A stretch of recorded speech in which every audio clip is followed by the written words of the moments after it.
உங்க பையனோட பேரு புகழ் எல்லாம் பத்திரிகை லெவல்ல இருந்து டிவி லெவலுக்கு திடீர்னு எகிரிடுச்சு.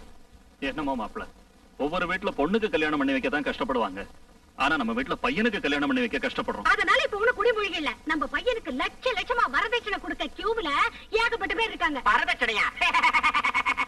வரதட்சணை நாம கொடுத்தாலும் ஒரு பொண்ணு கூட இந்த வீட்டுக்கு வருவாளா? வரமாட்டா அத்தை. புரியுற மாதிரி சொல்லுங்க. அவங்க கல்யாணத்துக்கு உங்க பொண்டாட்டி விதவிதமா ஸ்வீட் சாப்பிடறத பத்தி, உங்க மச்சினுச்சு எப்படி எல்லாம் அலங்காரம் செஞ்சுக்கலாங்கிறத பத்தி கனவு கண்டுட்டு இருக்காங்க. அது வெறும் பகல் கனவு மாமா. அடியே, உங்க அண்ணனுக்கு இந்த ஜென்மத்துல கல்யாணம் நடக்காது. நாம 2 பேரும் ஒரு பொட்ட புள்ளைய பெத்து அவன் கையில கொடுத்துடலாம். அவளாவது கட்டிக்கு வாழ என்னமோ. யாரு கண்டா? அது அப்புறம் யோசிக்கலாம். முதல்ல சோத்த போறி வயிற்றுல பசி எரியாட்ட புடுங்குது.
சுற்றும் பெண்ணினமே தடைத்திடும் நாள் பெண் பூசும் மஞ்சள் நலமா